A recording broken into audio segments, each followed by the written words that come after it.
ഗീതേ, എന്താ വലിച്ചു പൊട്ടിക്കണം തോന്നുന്നുണ്ടോ? 15 വർഷം കൊണ്ട് നീ എന്തു നേടി? സുഖമില്ല, സന്തോഷമില്ല. അതൊക്കെ വേണമെന്നുണ്ടെങ്കിൽ പെണ്ണിനെന്നും ഒരാണ് തുണ വേണം. നിനക്കതുണ്ടായിരുന്നു ഒരു കാലത്ത്. ആരുടെ മുമ്പിലും പേരെടുത്ത് പറയാൻ പറ്റിയൊരാൾ. പക്ഷേ ക്ഷമയില്ലാത്ത എടുത്തുചാട്ടം ആ സൗഭാഗ്യം നിനക്ക് നഷ്ടമാക്കി. ഇപ്പോ ആ നഷ്ടം നിന്റേത് മാത്രമല്ല, നിന്റെ മകളുടേതും കൂടിയാണ്. ഇല്ല, അച്ഛനില്ലാത്തതിന്റെ കുറവ് ഇന്നേ വരെ ഞാൻ എന്റെ മകളെ അറിയിച്ചിട്ടില്ല. ഇപ്പോ അദ്ദേഹം ജീവിച്ചിരിപ്പുണ്ടെന്ന് അറിയുന്നത് വരെ ഇക്കാലം അത്രയും ഒരാണിന്റെയും തുണയില്ലാതെ എന്റെ മകളെ ഞാൻ വളർത്തി ഇവിടം വരെ എത്തിച്ചില്ലേ? ഓ, അതായിരുന്നോ നിന്റെ ജീവിത ലക്ഷ്യം? അല്ല, ആഗ്രഹങ്ങളെ വാശി കൊണ്ട് മൂടി വെക്കുകയാണ് നീ. സത്യത്തിൽ ജയദേവനെ കുറിച്ച് വീണ്ടും കേൾക്കാൻ തുടങ്ങിയതു മുതൽ അയാളോടൊത്തൊരു ജീവിതം നീ കൊതിക്കുന്നില്ലേ? ഇല്ല, വിധിയില്ലാത്തതിനെ ആശിക്കുന്നത് വിഡ്ഢിത്തമാണെന്ന് ഗീതയ്ക്കറിയാം. ഇനി എനിക്കിത് മതി. ഞാനും എന്റെ മോളും മാത്രമുള്ള ഈ ജീവിതം. പിന്നെന്തിനാ കഴിഞ്ഞ 15 വർഷമായി എന്നും ഉറങ്ങാൻ കിടക്കുമ്പോഴും ഉണർന്നെഴുന്നേക്കുമ്പോഴും ആ താലി നെഞ്ചോടെ ചേർത്ത് നീ പ്രാർത്ഥിക്കുന്നത്? അത്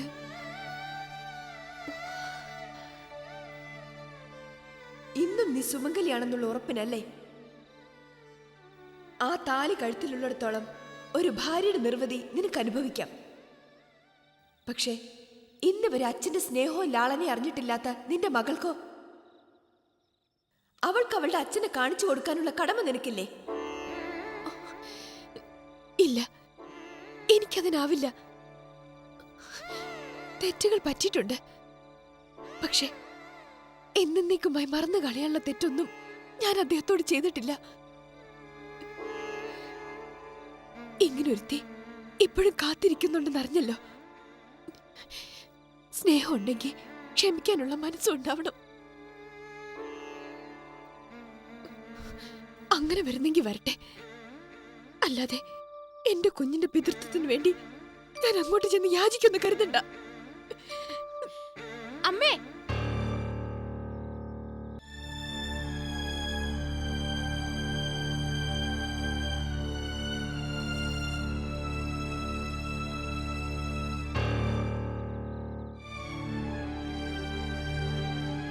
എന്താ അമ്മേ?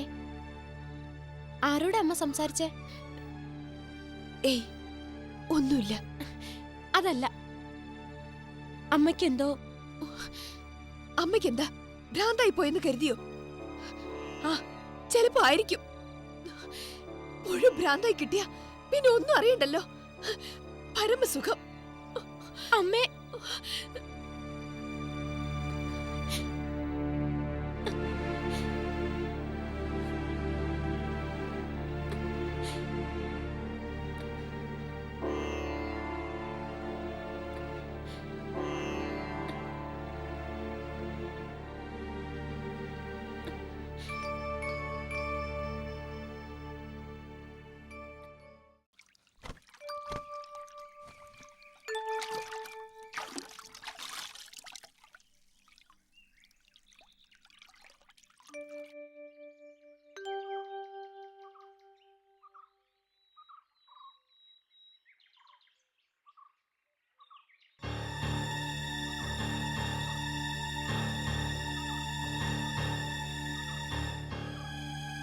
ദേവാ, ദേവാ, ദേവാ, എൽദോ, ദേവാ, എൽദോ, എൽദോ, ഒന്ന് വേഗം പാടൂ.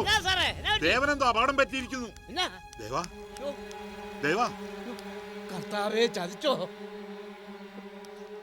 ഓ, ആവൂ, ജീവൻ അപകടമൊന്നും പറ്റിയിട്ടില്ല. കർത്താവ് കാത്തു.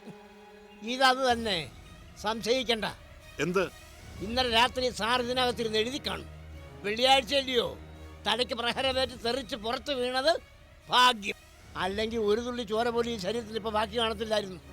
മതി, നിർത്ത്. താൻ ചെന്ന് വേഗം ഒരു വണ്ടി വിളിച്ചോണ്ട് വാ. വണ്ടിയൊക്കെ ഉടനെ റെഡി. ദേവാ, ദേവാ, ദേവാ ദേവാ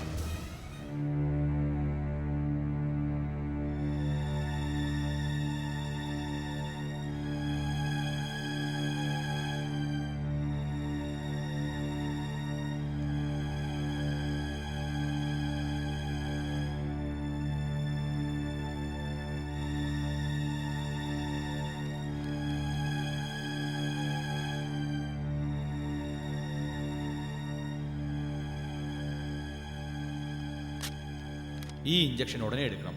ശരി. ഒരു 1 അവർ നോക്കാം. ബോധം തെളിഞ്ഞില്ലെങ്കിൽ മെഡിക്കൽ കോളേജിലേക്ക് റെഫർ ചെയ്യേണ്ടി വരും.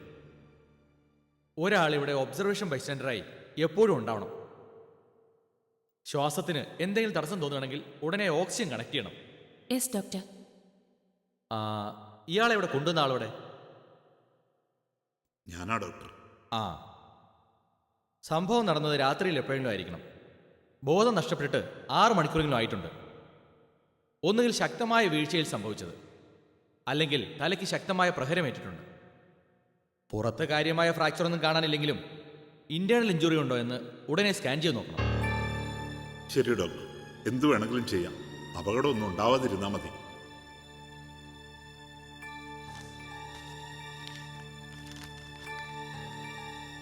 ഒന്ന് 2 ടെസ്റ്റുകൾ കൂടി ചെയ്യണം. എല്ലാം പെട്ടെന്ന് വേണം. ദാ, ഇത് എത്രയും വേഗം റിസപ്ഷനിൽ കാണിച്ച് ബില്ലടയ്ക്കണം. എന്നിട്ട് റെസിപ്റ്റ് സിസ്റ്ററായി കൊടുക്കണം. എന്നാലേ ടെസ്റ്റുകൾ ചെയ്യാൻ പറ്റൂ. വേഗം വേണം.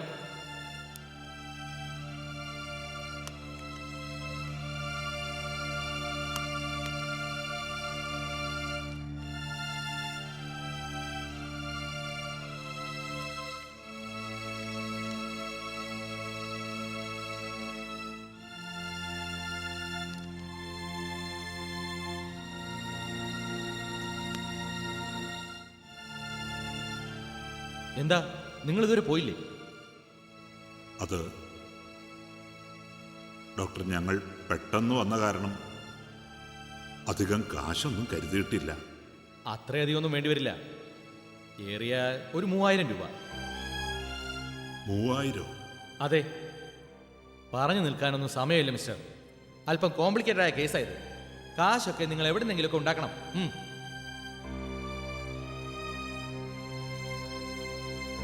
ശരി ഡോക്ടർ.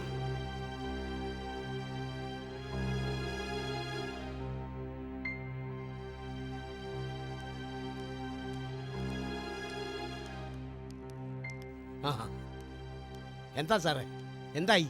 എൽദോ തന്നെ തന്നെയാ നോക്കുമായിരുന്നു. എന്നാ സാറേ? ചെറിയൊരു പ്രശ്നമുണ്ട്. എന്നാ പ്രശ്നം? അത് വാ പറയാം.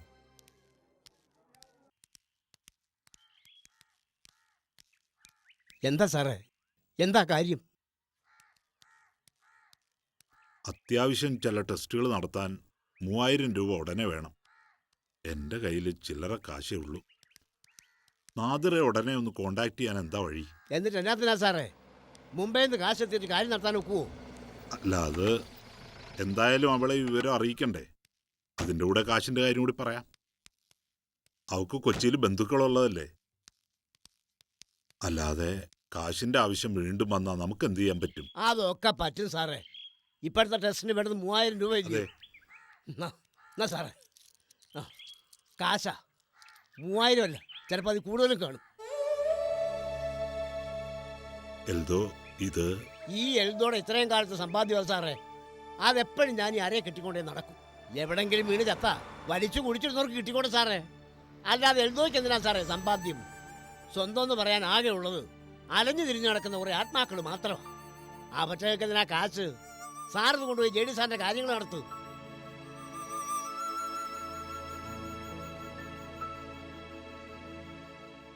എൽദോ, നോക്കി നിൽക്കാ ചെന്നാണ് സാറേ. അല്ലെങ്കിൽ വാ, ഞാനിവിടെ വരാം. വാ വാ സാറേ, അത് കൊള്ളാം.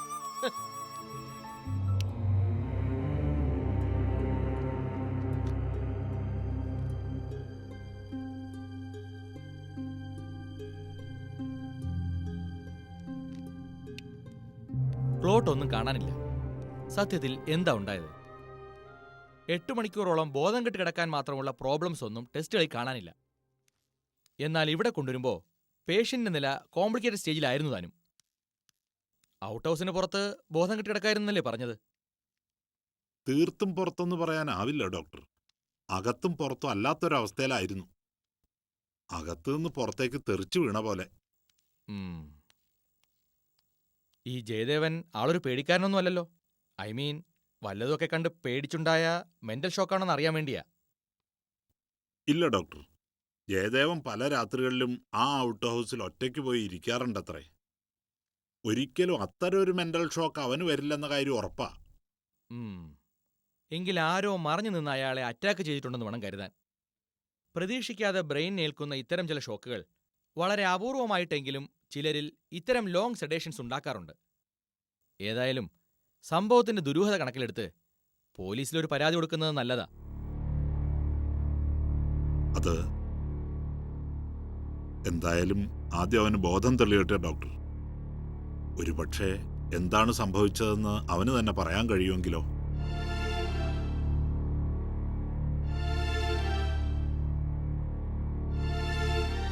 ഒന്ന് വിളിച്ചു നോക്കൂ. ജയദേവ, ജയദേവ, ജയദേവ, ജയദേവ.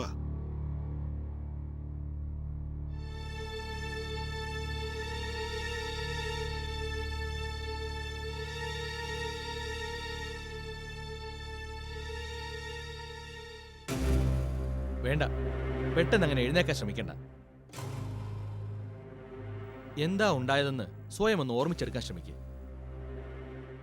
കഴിഞ്ഞ കുറേ മണിക്കൂറുകളായി മിസ്റ്റർ ജയദേവൻ വല്ലാത്തൊരു ഉറക്കത്തിലായിരുന്നു. മെമ്മറീസ് കംപ്ലീറ്റ് മിസ്സായ അവസ്ഥയിൽ എന്ന് തന്നെ പറയാം. പക്ഷേ എവിടെ വെച്ച്, എപ്പോ, എങ്ങനെ അത് സംഭവിച്ചുവെന്ന് നിങ്ങൾക്ക് ഓർക്കാൻ കഴിയുന്നുണ്ടോ?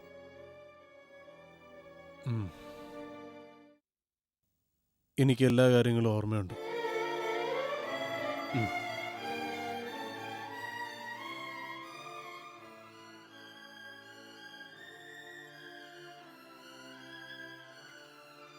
ഔട്ട് ഹൗസിനകത്തിരുന്ന് എഴുതുകയായിരുന്നു ഞാൻ. അർദ്ധരാത്രി കഴിഞ്ഞു കാണും.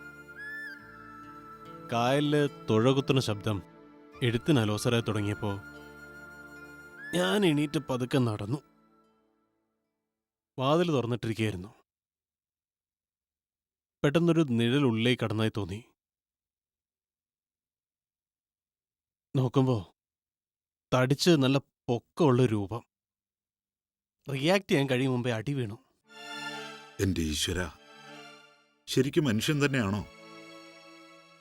പിന്നല്ലാതെ. ഒരൊറ്റമുണ്ട് മാത്രം എടുത്ത ഒരു ആചാനുബാഹു. എന്തായാലും ഇപ്പൊ കുഴപ്പമൊന്നും തോന്നില്ല ഡോക്ടർ. പോകാൻ അനുവദിച്ചാൽ നന്നായിരുന്നു. ധൃതി കൂട്ടാതെ മിസ്റ്റർ ജയദേവൻ, കുറച്ച് സമയം കൂടി ഒബ്സർവേഷനിൽ കഴിഞ്ഞേ വെക്കൂ. ഒരു 1 അവറെങ്കിലും നോക്കിയിട്ട് കുഴപ്പമൊന്നുമില്ലെങ്കിൽ വിട്ടേക്കാം. ഓക്കെ. കമോ, ശരി.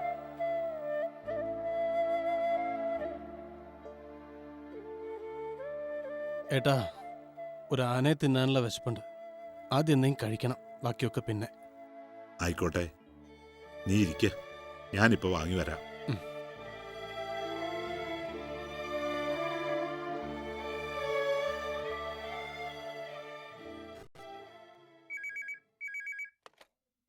ഹലോ, ഞാനാ ഹമീദേ, വിശ്വം. എന്താ വിഷയട്ടാ? എവിടെന്നാ വിളിക്കുന്നേ? ഞാൻ ദേവന്റെ അടുത്തുനിന്നാ. വീട്ടിൽ നിന്നോ? അല്ല, ഹോസ്പിറ്റലിൽ നിന്നാ. ദേവന് ചെറിയൊരു അപകടം പറ്റി. എന്താ അപകടം? അല്ല, ദേവന് കുഴപ്പമെന്തെങ്കിലും? ഏയ്, അങ്ങനെയൊന്നുമില്ല. എനിക്ക് ചിലപ്പോ ഇന്നുകൂടി ഇവിടെ നിന്ന് തിരിക്കാൻ പറ്റിയെന്ന് വരില്ല. അതാ വിളിച്ചത്. ആ, ജയമോക്ക വല്ലിച്ചൻ തിരിച്ചെത്താത്തതിന്റെ വെപ്രാളം. അവളുടെ കാര്യം ബിഷട്ടും ദേവനോട് സംസാരിച്ചോ? ഇല്ല ഹമീദേ, എനിക്കതിന് പറ്റിയില്ല. ഇപ്പോഴത്തെ നിലയിൽ അത് പറഞ്ഞ് ദേവന്റെ സ്വസ്ഥത തകർക്കാൻ തോന്നുന്നുമില്ല. അപ്പോ എന്ത് ചെയ്യും ബിഷട്ടാ? ജയമോള് വല്ലാണ്ട് ആഗ്രഹിച്ചു പോയതല്ലേ. ഇനി അവളുടെ സങ്കടം കൂടി നമ്മൾ കാണേണ്ടി വരുമല്ലോ. ആ, ഞാൻ വേറെ ചിലത് ചിന്തിക്കുന്നുണ്ട്. തൽക്കാലം ജയെ മറ്റെന്തെങ്കിലും പറഞ്ഞ് ദേവന്റെ അടുത്ത് ഒന്ന് എത്തിക്കാൻ പറ്റുമെന്ന് നോക്കട്ടെ. എന്നുവെച്ചാ എനിക്ക് മനസ്സിലായില്ലല്ലോ വിഷേട്ടാ. അങ്ങനെ വിശദമായിട്ട് പറയാൻ പറ്റുന്ന ഒരു തീരുമാനത്തിൽ ഞാൻ എത്തിയിട്ടില്ല ഹമീദേ. ആർക്കും ദോഷം വരാത്ത രീതിയിൽ എന്തെങ്കിലും ഒരു വഴി ഞാൻ കാണും. അത് നിങ്ങളൊക്കെ സമ്മതിച്ചാൽ മതി. അതിലെന്താ വിശ്വയുടെ സംശയം? ജയയുടെ കാര്യത്തിൽ വിശ്വയുടെ ഒരു തീരുമാനമെടുത്താ ആരാ അത് പറ്റില്ലെന്ന് പറയാ? ആ ഒരു ഉറപ്പ് മതി. എന്നാ വന്നിട്ട് കാണാം. വെക്കട്ടെ. ശരി.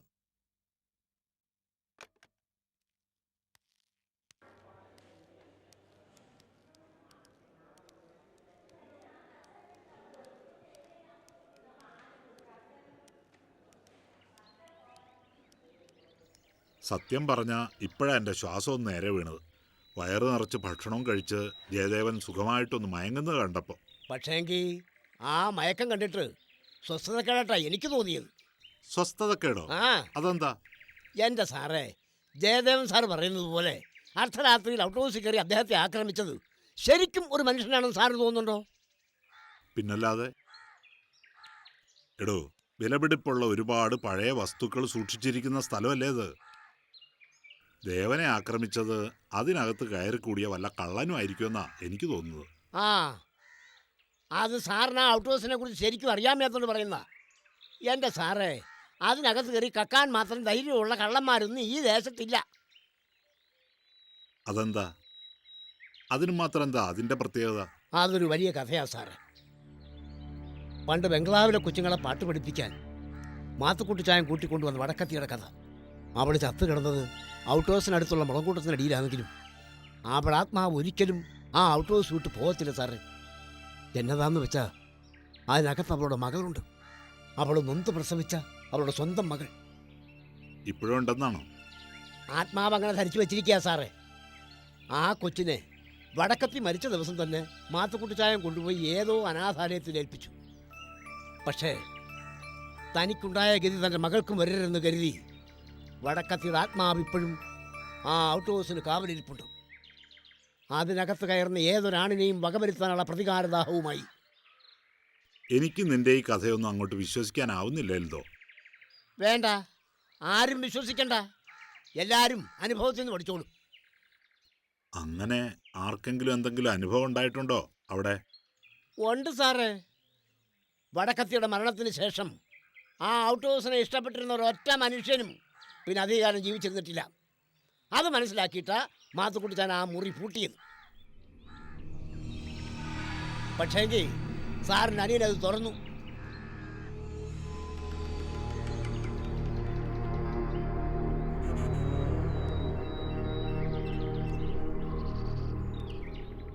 എൻ്റെ പൊന്നു സാറേ, ഈ എൽദോയ്ക്ക് നിങ്ങളോടൊക്കെ ഇഷ്ടം കൊണ്ട് പറയുക. ഇനിയെങ്കിലും ആ ഔട്ട് ഹൗസിൽ കയറരുതെന്ന് JD സാറിനോട് പറയണം.